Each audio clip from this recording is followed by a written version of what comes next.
Hello everyone, welcome back to my channel. और कैसे हो आप सभी? उम्मीद करती हूँ आप सभी बहुत अच्छे होंगे, सेहतमंद होंगे, खुशहाल होंगे, अपना अच्छी तरह से ध्यान रख रहे होंगे और बस घर के यूजुअल काम मैं कर रही हूँ। मैं जब भी आपसे कहती हूँ ना बारिश नहीं हो रही है, तभी बारिश हो जाती है। मैं शायद कल परसों की वीडियो में आपसे कह रही थी कि अभी बारिश जैसा नहीं है यहाँ पे, तो फिर वापस बारिश शुरू होने लगी है। मैंने ये स्टैंड उठा के वापस से अंदर रख लिया है। क्या करें, कपड़े तो रोज़ निकलते हैं, रोज़ धुलते हैं, रोज़ ही चाहिए होती है। तो कल के कपड़े थोड़े बहुत सूख गए हैं तो इनको मैं ऊपर नीचे अरेंज कर रही हूँ और जो अभी गीले कपड़े हैं उनको मैं नीचे नीचे लगा दूँगी। पैरेलली बना रही हूँ चाय मेरे और शर्मा जी के लिए। और इसके बाद शाम में आपको बताइए हमारा नियम रहता है पूजा पाठ करने का, तो उससे पहले थोड़ा सा घर अरेंज कर दूँगी मैं। उसमें थोड़ा ही वक्त लगेगा क्योंकि एक बार पूजा हो जाती है ना तो फिर मेरे पास उतना टाइम ही नहीं बचता, मुझे आना पड़ता है किचन में डिनर बनाने के लिए। तो पहले थोड़ा सा फटाफट से जो रूम है ये अरेंज कर देते हैं। कपड़े सूखे हुए थे वो सब फोल्ड करके रख देंगे। और जैसा कि ये मेरा सोफ़ा का जो कवर है इसके बारे में मैंने आपको पहले भी बताया था, बहुत लोग जानना भी चाहते थे, तो मैं बता रही थी वैसे तो ये बहुत अच्छा है बट ये ना खिसकता है। मेरे सोफ़ा में स्नगली फिट नहीं होता है तो मुझे थोड़ा थोड़ा इसको रोज़ ही टचअप देना पड़ता है, फिट करना पड़ता है, फिक्स करना पड़ता है। एक बार हो जाए अच्छी तरह से ये तैयार तो बहुत सुंदर लगता है, मुझे अच्छे लगे ये कवर। शर्मा जी को कवर का कॉन्सेप्ट पसंद ही नहीं है, वो मुझे कह रहे हैं कि इसे भी निकाल दे।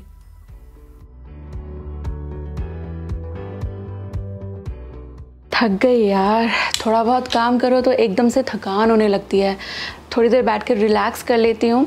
अच्छा, मैं हमेशा आपको कुछ ना कुछ बताती ही रहती हूँ। आज मैं आपसे कुछ पूछना चाहती हूँ। पूछूँ? अच्छा, आप मुझे बताओ आपका ओवरऑल दिन कैसा रहता है। मेरा मतलब है कि क्या आपका सारा दिन बच्चों को संभालना, घर के काम करना, खाना बनाना, सफाई करना, इस सब में निकल जाता है? आप एनर्जेटिक महसूस करती हो कि जल्दी जल्दी आपको थकान होने लगती है? और अबव ऑल, क्या आप आपकी हॉबीज़ को डेवलप करने में, हॉबीज़ को परस्यू करने में, कुछ नया सीखने के लिए टाइम निकाल पाते हो? मुझे लगता है कि आप में से ज़्यादातर का जवाब यही होगा कि अच्छा तो कुछ नहीं लगता, रोज़ सेम काम कर करके बहुत बोरिंग फील होता है, बट स्टिल काम तो मैं कर लेती हूँ और कुछ भी काम करने का मन भी नहीं होता, वो मोनोटनी भी फील होती है, थकान भी बहुत होती है, बट मैं अपने टाइम से जो भी काम जब होना है तब निपटा लेती हूँ। पर सवाल ये है कि आखिर हम सबको ऐसा क्यों महसूस होता है? ऐसा इसलिए महसूस होता है क्योंकि हम अपना सारा दिन अपने रिस्पॉन्सिबिलिटीज़ को पूरा करने में निकाल देते हैं। रिस्पॉन्सिबिलिटीज़ को प्रायोरिटी देते हैं, खुद को प्रायोरिटी नहीं देते। घर के जितने भी मेंबर्स होते हैं, सभी मेंबर्स की ज़रूरतें क्या हैं उनको पूरा करने का तो हमें पूरा ध्यान रहता है, लेकिन हमारे सभी काम पोस्टपोन होते रहते हैं।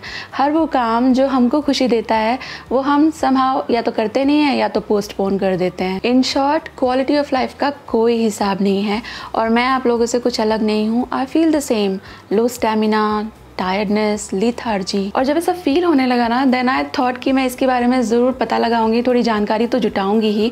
आई started reading about it, then I came across this very effective tool that measures your quality of life score. और इस टूल का लिंक है ना मैं इस वीडियो के डिस्क्रिप्शन बॉक्स में रख दूंगी, आप भी ज़रूर से चेकआउट करना। बड़े काम की चीज़ हो सकती है ये आपके लिए। और इस टूल का नाम है quality of life tool by protein x. और इस टूल के तहत आप बड़ी ही आसानी से आपका अपना क्वालिटी ऑफ लाइफ स्कोर पता लगा सकते हो। बस लिंक पर आपको क्लिक करना है। जैसे ही आप लिंक पर क्लिक करते हो एक क्वेश्चनर ओपन हो जाएगा और बड़े ही आसान से सवाल इस क्वेश्चनर में है। आपको सिर्फ आपके हिसाब से जो करेक्ट आंसर है वो सिलेक्ट करना है। And these will be simple questions related to your life, health, environment, relationship etcetera.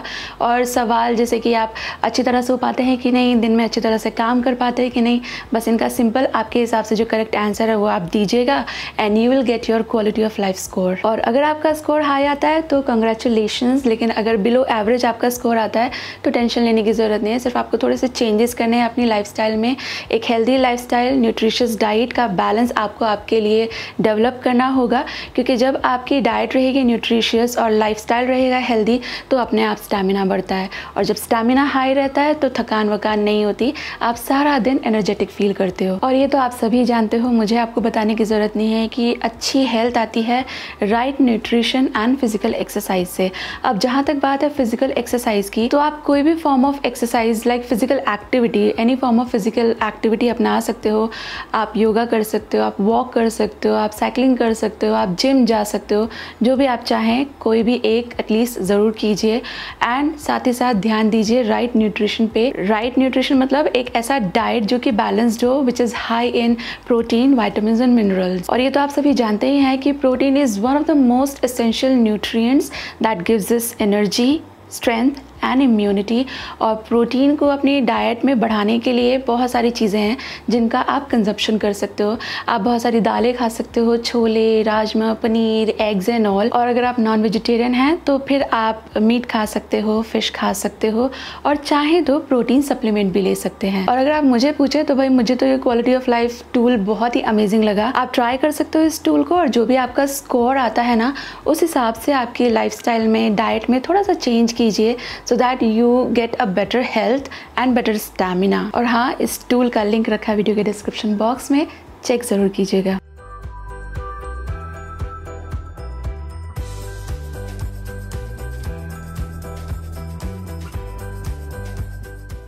और जब तक मैं और शर्मा जी बाहर वाला रूम तैयार कर रहे हैं, मतलब साफ़ कर रहे हैं, यहाँ सानवी खुशी अपना रूम साफ़ करने में लगे हुए हैं।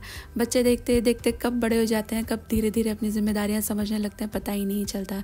हालांकि वो लोग काम कम करते हैं, मस्ती ज़्यादा करते हैं। कोई काम जो 10 मिनट में हो सकता है वो उसे 1 घंटे तक भी खींच सकते हैं, क्योंकि बीच बीच में उनके अपने एक्ट, इनएक्ट, सारे वो चीज़ें, गेम, फन, वो सब चलता रहता है। बट इवेंचुअली बहुत अच्छे से उन्होंने बेडशीट लगाया। मैं आपको दिखाऊंगी कितना अच्छे से बेड बनाया उन्होंने।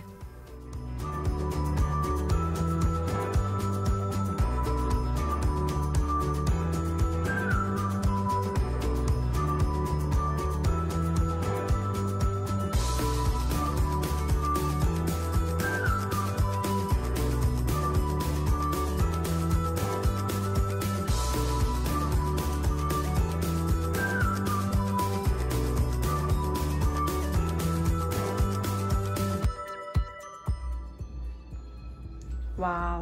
Finished result. Yay.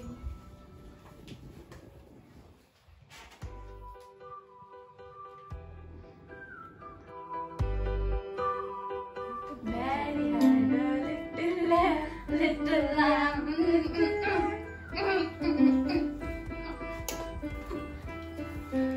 What kind of dance was that? पता नहीं। अगर सच्ची में हो जाए खुशी।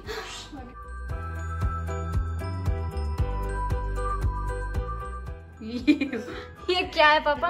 पहले धनिया निकला था, पता नहीं और क्या निकला है। सब फैक्ट्री का सामान है। कसूरी मेथी। Oh God. पापा की जेब में से पता नहीं क्या खजाना। हाँ, मसाला खजाना। ये भी धनिया पार्टी कर रही है। पहले तो आधा धनिया निकला था, मैंने नीचे फेंक दिया कहीं पर। टैग मैं मजाक में करी यही है।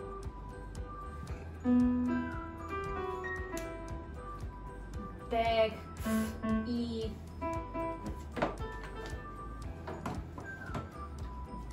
BEGF।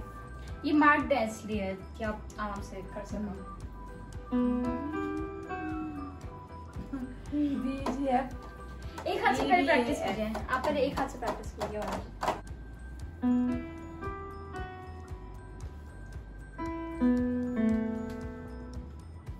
वो आगे वाले PAF हैं। ये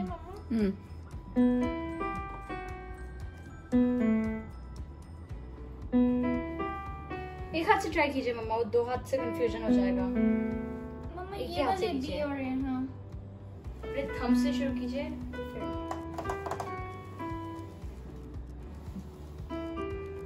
ऐसे प्ले कीजिए मम्मा कि आपको स्ट्रेच ना करना पड़े, वो आराम से हो जाए ऐसे ही।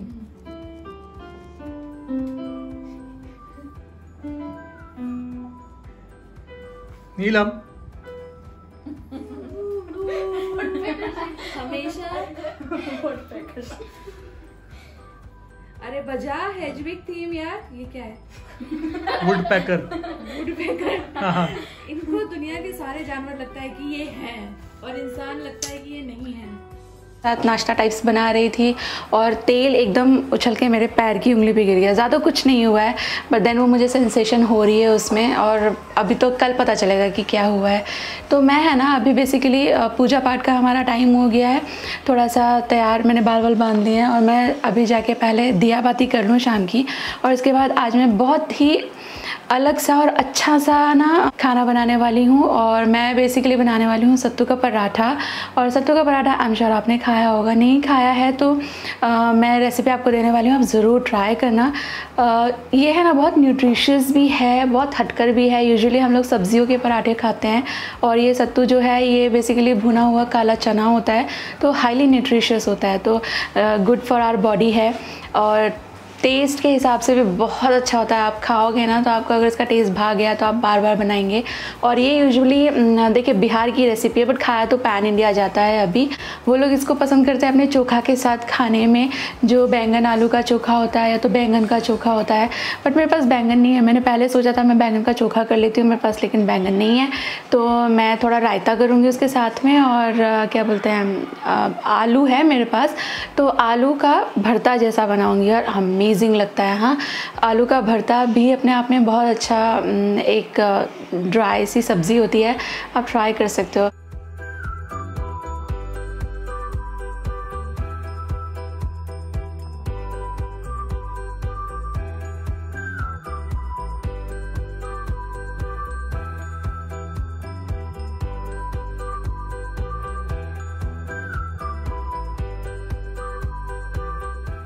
और मैंने थोड़े से आलू जो है ये बॉईल होने के लिए रख दिए हैं। ये तरीका मैंने आपके साथ शेयर किया था, बहुत अच्छा वाला है। इससे आलू के अंदर पानी नहीं भरता है, अच्छे बॉईल होते हैं। थोड़ा सा बस सीटी ज़्यादा लगानी पड़ती है। आलू जब तक बॉईल हो रहे हैं, मैंने ये 3 अच्छे वाले रेड राइप टमेटोज़ ले लिए हैं। इसको इस तरह से भून लिया है, क्योंकि मैं आलू का चोखा जैसा बनाने वाली हूँ ना, मतलब आलू का भरता चोखा का मिक्स जैसा मेरे घर में पसंद किया जाता है, मैं तो उस तरह से बना रही हूँ। आप ट्राई कर सकते हो, रेसिपी आपको अच्छा लगेगा। तो इसके लिए टमेटोज़ बहुत अच्छे से आपको भूनने की ज़रूरत है, थोड़ा सा कुक हो जाएगा तो अच्छा टेस्ट आएगा। तो अच्छी तरह चार्ड हो गए टमेटोज़। आजकल टमाटर अच्छे भी आते हैं, हैवी वाले आते हैं, जूसी और बढ़िया वाले। तो तीनों के तीनों टमाटर मैंने रोस्ट कर लिए, ज़रा ये ठंडा हो जाए फिर इसे प्रोसेस करेंगे। यहाँ पे कुछ लहसुन प्याज वगैरह मैंने ले लिया है, और मैं ये जो इलेक्ट्रिक चॉपर है मेरा, इसके अंदर चॉप करूँगी। लहसुन जो चोखा है उसके हिसाब से लिया है मैंने, बट जो प्याज है ये सत्तू का पराठा और चोखा दोनों के हिसाब से है, आलू चोखा के लिए है। ओके, चोखा भरता थोड़ा सा मिक्स सा है ये। तो मैं यहाँ पे एक इलेक्ट्रिक चॉपर का इस्तेमाल कर रही हूँ ये सारी चीज़ें बारीक काटने के लिए। वो जो साइड में 2 प्याज आप देख रहे हो वो मैंने भरता के लिए रख दिया है। बाकी ये 3 प्याज मुझे जो हमारा सत्तू का पराठा है उसके लिए तैयार करना है। तो एक साथ सारी नहीं आ सकती थी, तो मैंने 2 को पहले चॉप कर लिया। ये देखिए कितनी अच्छी चॉप हुई है। मैं आपको बताती हूँ इलेक्ट्रिक चॉपर में ही चॉप क्यों कर रही हूँ, मैं इसे नाइफ़ से क्यों नहीं काट रही हूँ, क्योंकि जब आप नाइफ़ से काटते हो तो वो चंक्स आते हैं और वो थोड़े से बड़े भी हो जाते हैं, अनइवन भी हो सकते हैं। पर जब आप इस चॉपर में चॉप करते हो ना प्याज वगैरह या कोई भी चीज़, तो वो थोड़ी ज़्यादा बारीक चॉप होती है और उसके ना काफ़ी जूसेस रिलीज़ हो जाते हैं। तो हम जो सत्तू का पराठा बनाएंगे उसमें मुझे एक्चुअली प्याज के जूसेस चाहिए, वरना मुझे एडिशनली पानी मिलाना पड़ेगा, वो मैं नहीं चाहती। इसलिए मैं इसको चॉपर में चॉप कर रही हूँ। आपके पास चॉपर है अगर तो डेफिनेटली चॉपर में ही चॉप कीजिएगा। इन केस आपके पास नहीं है तो फिर आप इसे बारीक बारीक चॉप कर सकते हो। मैंने यहाँ पे प्याज, धनिया और मिर्ची उधर जो साइड प्लेट में निकाल दिया है पराठे के लिए। और अभी चोखा के लिए जो टमाटर हमने तैयार किए थे थोड़े ठंडे हो चुके हैं। इसका जो ये आई होती है ना टमाटर की, इसको निकाल लीजिए, और ये जो काला काला है ये भी निकाल लीजिए। टमाटर को धोना नहीं है, इस चीज़ का ध्यान रखिएगा। और दूसरी बात, ये काला काला सारा हट भी जाए ऐसा भी ज़रूरी नहीं है, थोड़ा बहुत रहेगा तो उससे भी अच्छा टेस्ट आता है। टमाटर हो चुके हैं तैयार। सेम ही चॉपिंग जार के अंदर मैं इनको थोड़ा सा रफली काट करके डाल दूँगी, और फिर इसको भी हम चॉप कर लेंगे। और आप चाहें तो इसे नाइफ़ से भी चॉप कर सकते हो, बट देन आप इसे चॉपर में चॉप करते हो तो बारीक चॉप होता है और वो बहुत अच्छा मिक्स होता है। मैंने थोड़ी हरी मिर्ची ऐड कर दी है और इसको चॉप कर लेंगे। और ये हो चुका है रेडी, इसे रखेंगे अभी साइड में। मैंने लिया एक वॉक के अंदर सरसों का तेल, इसे अच्छी तरह हीट कर लिया है, स्मोक कर लिया है, ऐड किए हैं इसके अंदर वो जो 2 प्याज हमने रखे थे ना वो चॉप करके, एंड देन थोड़ा सा ज़ीरा यहीं पर ये चोखा बना रही हूँ मैं, चोखा भरता। देखिए चोखा में ये सारी चीज़ें ना कच्ची डलती हैं। मेरे हस्बैंड को कच्चा खाने से प्रॉब्लम है, उनको मतलब ये जो लहसुन होता है, मस्टर्ड ऑयल होता है, ये कच्चा कच्चा अच्छा नहीं लगता, तो वो खाएंगे नहीं। इसलिए भरता में जैसे भून के डालते हैं तो उस तरह से ये चीज़ें मैं भून के डाल रही हूँ। बाकी सारी चीज़ें चोखा के हिसाब से करेंगे। प्याज वगैरह सब अच्छी तरह भून गया है तो मैंने डाला है इसके अंदर धनिया का पाउडर। और फिर ये जो आलू हैं उबले हुए, इन्हें या तो आप ग्रेट कर सकते हो या जिस तरह मैं हाथ से मैश कर रही हूँ इस तरह मैश करके ऐड कर दीजिए। और इसके बाद ये सारी चीज़ें अच्छी तरह भून लीजिए। यहाँ तक बिल्कुल आलू के भरता जैसी प्रिपरेशन चल रही है। इसके बाद आप इसमें ना चॉप टमेटोज़ डाल सकते हो, टमाटर भी एक्चुअली भून सकते हो आप प्याज के साथ, और थोड़ा पानी डालकर पका लीजिए तो ये भरता हो गया तैयार। बट मैंने ये अलग से भून लिया है, ऐड किया इसमें स्वाद के हिसाब से नमक, थोड़ा सा गरम मसाला, और अच्छी तरह से भून लेंगे। और अच्छी तरह जब मिक्स हो जाए, भुन जाए तो गैस कीजिए बंद। बंद करने के बाद ऐड किया है मैंने इसके ऊपर से हरा धनिया, एक बिल्कुल छोटे से नींबू का रस मैं डाल रही हूँ टमाटर के हिसाब से ना। टमाटर ज़्यादा खट्टे नहीं होते, हाइब्रिड टमेटोज़ मैंने लिए थे। चोखा में थोड़ी सी खटास रहे तो अच्छा लगता है, इसके लिए मैं बिल्कुल छोटा सा एक नींबू का रस ऐड कर रही हूँ। एंड देन ये जो टमाटो हमने तैयार करके रखे हैं ये ऐड कर दीजिए। फ्लेम बंद ही है, मैंने सारी चीज़ें मिक्स कर दी हैं और ये बहुत ही अच्छा आपका चोखा भरता, जो चाहे आप इसे कहिए, बट खाइएगा ज़रूर बनाकर, आपको बहुत अच्छा लगेगा। एक टिप देना चाहूँगी, ये जो चोखा है ना इसे बना के तुरंत ही सर्व कीजिए, वरना ये जो आलू होते हैं ना ये सारा मॉइस्चर, ऑयल, सारी चीज़ें अब्जॉर्ब कर जाते हैं। तो अभी अभी आपने बनाया, अभी अभी सर्व कीजिए, एकदम ही मॉइस्ट अमेजिंग ये बनता है। जो प्याज वगैरह सब काट के रखी थी वो सब मैंने डाल दिया एक थाली में, ग्रेट करके अदरक डाला है और डाल दिया है इसके अंदर सत्तू। और सत्तू मैं अभी हिसाब से डाल रही हूँ, थोड़ा अंदाजे से, बाद में देखेंगे ज़रूरत पड़ती है तो और डालेंगे। थोड़ा भुना जीरा का पाउडर और चुटकी भर हल्दी। और इतनी चीज़ों के बाद है ना इसमें एक चीज़ की बहुत ज़रूरत रहती है, वो होती है खटाई। तो खटाई के लिए या तो आप डाल सकते हो इसके अंदर आमचूर पाउडर, या तो फिर नींबू का रस डालिए, या तो जो मैं करती हूँ, जो मुझे सबसे अच्छा लगता है वो है अचार। बेसिकली आपके पास पुराना मतलब कंटेनर में अचार खत्म हो गया तो जो तेल मसाला बचा रहता है वो आप डाल सकते हो, बट मेरे पास अभी ये आम का अचार है जो पापा लाए थे, तो मैंने इसको थोड़ा सा पेस्ट कर लिया, इस तरह मैश कर लिया है, तो ये मैं इसमें ऐड कर रही हूँ। इससे एकदम ही माइंड ब्लोइंग मज़ा आता है। बट देन आपके पास नहीं है तो आप डेफिनेटली इसमें थोड़ा नींबू का रस या आमचूर डाल सकते हो, एंड इन दैट केस थोड़ा ऑयल डालिएगा। अगर आप नींबू का रस या आमचूर डाल रहे हैं ना तो थोड़ा ऑयल डालिएगा, 1 चम्मच जैसा। मैं ये अचार डाल देती हूँ। और ये जो सत्तू है ना, मतलब ये जो मिक्स बन रहा है मसाला स्टफिंग के लिए पराठे में, इसको आपको ध्यान ये देना है कि ये ड्राई ना रहे।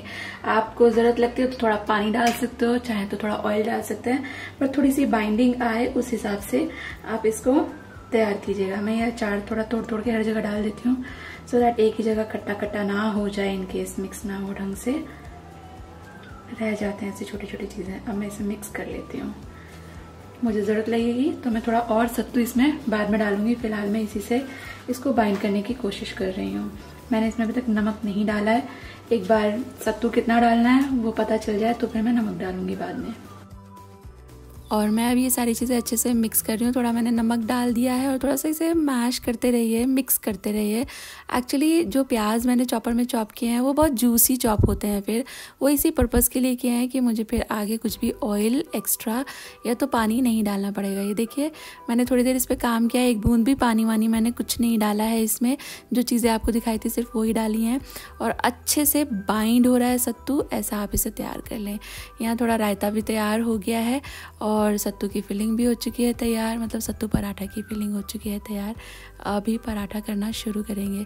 सत्तू का जो फिलिंग रहता है ना, उसे आप हाथ से मुट्ठी बनाकर देखिए, वो बाइंड होता है तो ओके, नहीं होता है तो इन दैट कंडीशन आप थोड़ा ऑयल या तो पानी डालकर उसको उस तरह का बना लीजिए।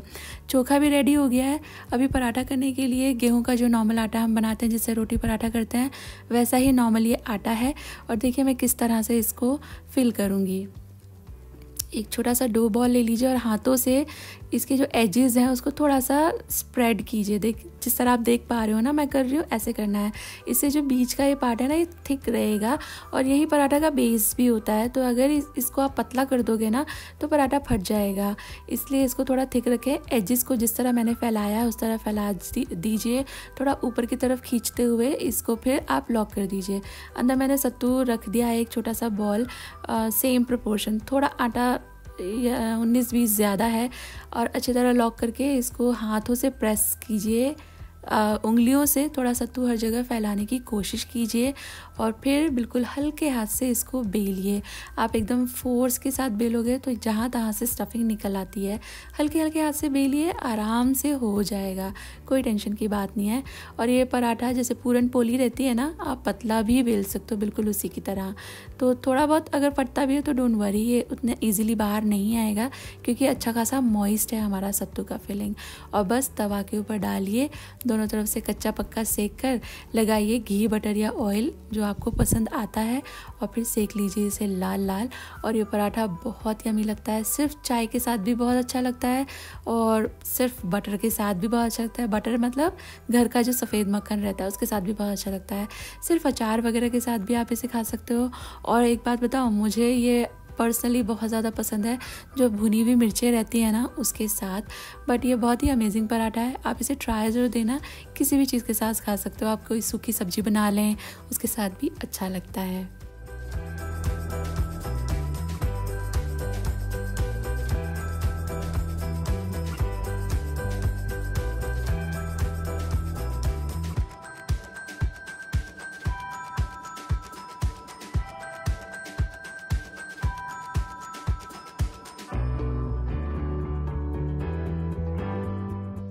और सत्तू का पराठा तो बड़ा मज़ेदार बना था। मुझे बहुत तेज़ नींद आ रही है, कुछ भी करने का भी मन नहीं है, तो मैं तो बस अभी सोने जाऊंगी। ये आपको याद है थोड़े वक्त पहले जब मम्मी यहाँ पे रहते थे तो उन्होंने सत्तू की कचौरी भी बताई थी, अगर आपने वो कभी ट्राई किया हो, वो भी बहुत अच्छी बनती है। सत्तू की तो बहुत सारी चीज़ें बनती है, बहुत सारी।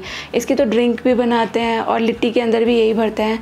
जब हम लोग गुड़गांव में जॉब करते थे, शर्मा जी और मैं सेम ही ऑफिस में काम करते थे, तो फिर उनकी मॉम ने, मतलब जो अभी मेरी सासू मॉम है, उन्होंने, क्या हुआ, फ़िल्टर एसी में से आवाज़ आ रही है तो शर्मा जी उसके फ़िल्टर क्लीन करने के लिए ले जा रहे हैं। इस मामले में शर्मा जी बड़े ही प्रॉम्प्ट हैं, उनको कुछ भी कहने की ज़रूरत नहीं पड़ती, वो खुद ही सारे फ़िल्टर्स सारे एसीज़ के क्लीन करते हैं। ये देखिए, ये कितना 1 महीने में हुआ है।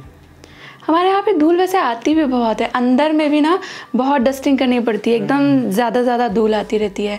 तो मैं आपको बता रही थी कि शर्मा जी के पास वो सत्तू का पाउडर होता था, तो इनके पास जाते थे तो वो पिलाते थे, मम्मी ने उनको दिया हुआ था। तो सत्तू पीने में भी बहुत अच्छा होता है। इस वाले में नहीं, उधर वाले में करना है। ओके।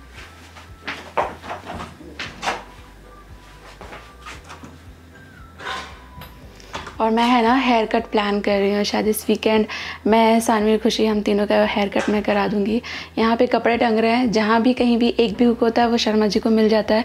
यहाँ 2 थे, पता है, मैंने गुस्से में एक निकाल दिया। ये मुझे शर्मा जी ने निकालने नहीं दिया कि मेरे कपड़े पसीने में होते हैं या जो भी, मैं सीधे उसको कबर्ड में नहीं डाल सकता, बट ये हमेशा ऑक्यूपाइड ही रहता है।